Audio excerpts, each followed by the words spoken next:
And ain't no nigga in the world you know thorough than this. To put locks on the game with straight bars like Kiss. They try to lay me down and shut me up, cause I be fucking up they bucks. Only question for these chumps is when you gon' get off my nuts. Fuckers, spin a yard, nigga. Ha. Ha.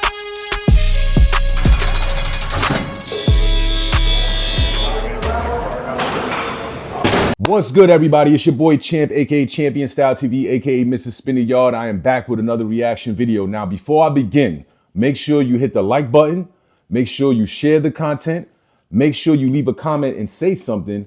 Please make sure you subscribe and also turn on your bell notifications to be notified whenever I'm doing these type of videos.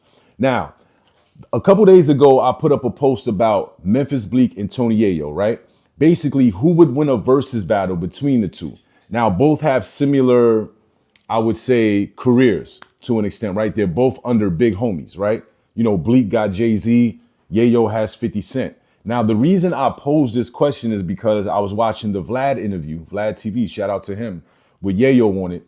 And Vlad asked him, who do you think would win in a versus battle between you and Memphis Bleek? Check out what he said. Okay, before I get off this topic, serious question. Mm-hmm. And I think this is actually a pretty good question. Yeah. Who do you think would win in a versus? You or Memphis Bleek?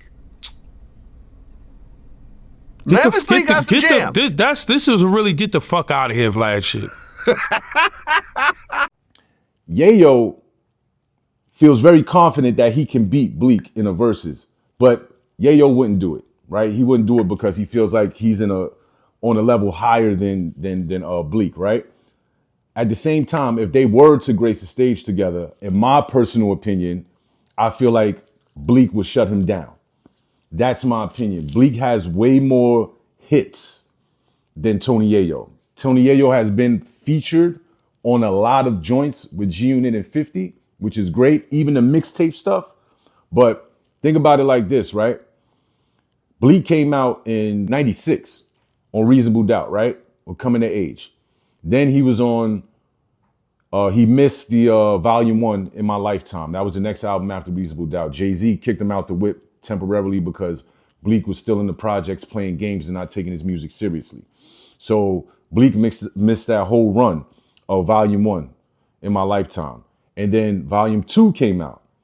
When Volume 2 came out, Bleek got himself together, got his shit straight, and he was on the intro, right? By himself and murdered it. Right? And then he was featured on other songs or whatever. Then you have Bleek on Volume 3. Then you have Bleek on The Dynasty. You had Bleek drop his first album, right? Coming of Age.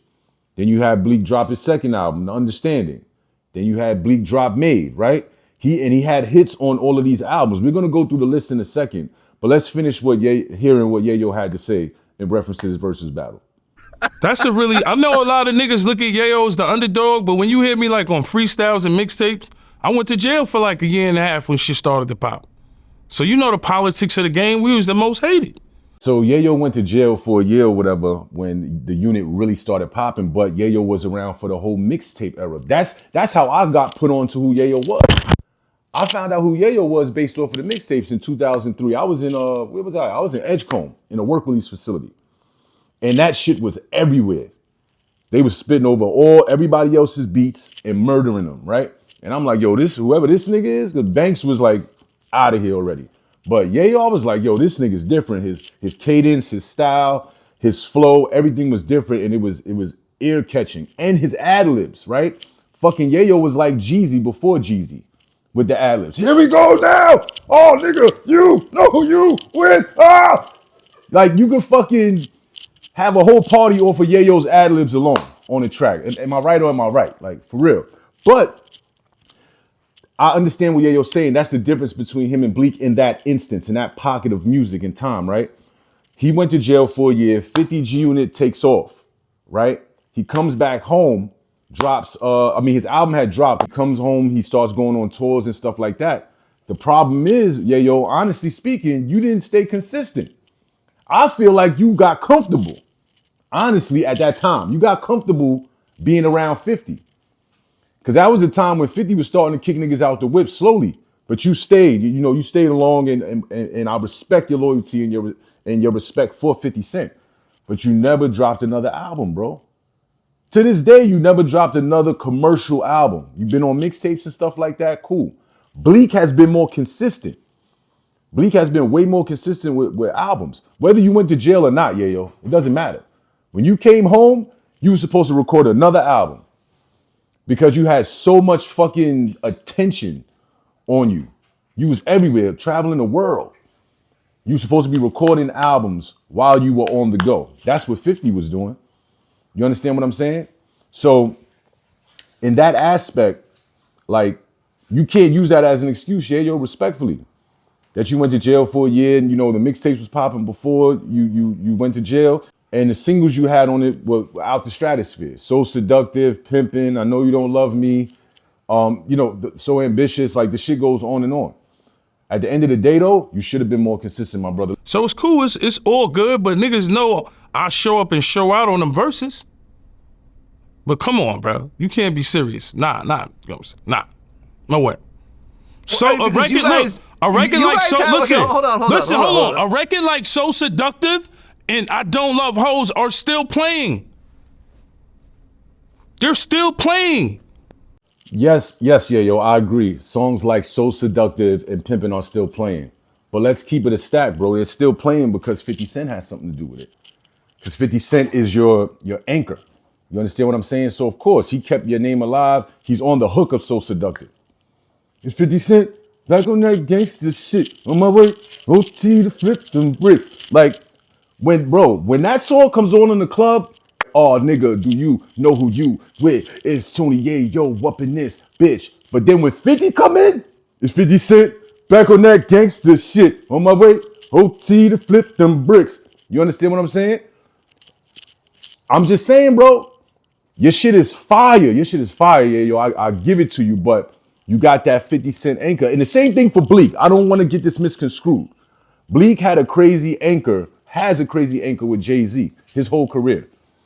But Bleek did have to step out a few times and record on his own without his big homie shadowing him. You understand what I'm saying? He had to go record records with Guru and other artists and other producers and stuff like that in order to get his weight up. And then Jay would come and listen and be like, oh, I agree with that. I don't like that. I like this one. I don't like that one. And then Bleek don't even really got a mixtape run neither. So now look, in a versus battle, I have a list that we're going to go over right now, right? In the versus breakdown, they're saying, as far as street anthems, Tony Yayo got it. As far as commercial hits, Memphis Bleek got it. As far as crew legacy, G-Unit versus Rockefeller got it. Bars and delivery, Tony Yayo is aggressive. Memphis Bleek is polished. He come from under Hove. And crowd energy, Yayo is hype and raw. Bleek is smooth and nostalgic. If the crowd favors grimy street energy, then Yayo wins. If the crowd favors classic rock nostalgia, Bleek wins. Now, let's go into Tony Yayo's playlist. The first song on the playlist is So Seductive, of course, right? Featuring 50 Cent. One of his biggest hits to date.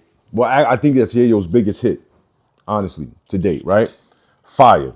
Then he had Curious, featuring Joe. Y'all remember that joint, Curious. The other one he got is Pimpin', right? Featuring G-Unit. I Don't Love Hoes. That shit. He got I Know You Don't Love Me. You ain't the same when Jay-Z is around. He had that joint, which is fire. Now, I'm going to keep it a stack with y'all. There's a whole bunch of other records on this list that I don't know of by title. I probably have to hear it, but these are not like hit commercial records. They're more mixtape based, right? So you got We Don't Give a Fuck featuring 50 Cent, Straight Outta Southside, Pastor Patron, Enemies, Somebody Snitched, It Is What It Is, Project Princess featuring 50, Bloody Murder featuring 50 and Banks, Shooters, Clown You Drown, Clown You When You Drown, The Come Up Freestyle, King of the Pyrex, Know What I'm About, and Show Me. So I know, I'm just saying, according to this and according to my history and me being a hip hop enthusiast, I feel like Bleek would win, hands down. Now, if they do the verses on some mixtape shit, where they could allow mixtape freestyle verses along with hits, then Bleek gonna have a problem. Because at the end of the day, 50 gonna show up for Yayo. 50's gonna come out for Yayo. I believe Banks will come out for Yayo. With Bleek, I don't think Jay-Z's gonna come out. I'm just Jay-Z is on some whole other shit. Like, you hear the stories Bleek tells about Jay-Z. Like, Jay don't give a fuck. Jay is on his own time and all of that. He gave him a stepping stone and allowing Bleek to flourish and do his thing with Duce, his podcast, all the great things Bleek got going on business-wise. But at the end of the day, on that stage, we know G-Unit is gonna come out. And if they come out on that stage versus Bleek, I think G-Unit has a hard chance of winning. I'm telling you right now. If The Rock show up for Bleek, minus Jay-Z, Bleek is going to have a problem. Jay-Z would have to come out in order for them to beat G-Unit. It's just my opinion. I don't make the rules or anything. I'm just saying. When Dipset and the Lox did their verses, and Jadakiss did that fucking freestyle over the Who Shot Your beat, that shut down everything. It wasn't even a hit records.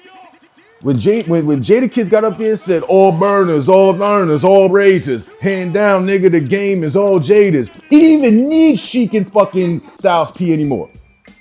He took control of that whole stage. So I can see that with Yayo because they mixtape shit was crazy. That mixtape run in 02, 03 with the unit was crazy. Rockefeller didn't really do a mixtape run. They didn't do a Jay-Z had solo mixtape runs, the S. Carter collection. So now I'm gonna ask y'all a question. 3 questions, right? 1, who do you think would win a versus battle between Memphis Bleek and Tony Yayo? 2, do y'all feel like when Tony Yayo was doing these interviews on Vlad TV and other platforms, he diverts from the actual question and paints this picture of all of the grandiose things he does and places he's been in order not to answer a question? And 3, will y'all tag Swiss Beats and tell him to make this versus happen if y'all care that much? Listen, I love y'all. I appreciate y'all. Make sure you leave a comment below. Make sure you subscribe. I'll be back with another one very soon. Salute. And ain't no nigga in the world you know thorough than this. To put locks on the game with straight bars like Kiss. They try to lay me down and shut me up cause I be fucking up they bucks. Only question for these chumps is when you gon' get off my nuts. Fuckers, spin a yard, nigga. Ha. Ha.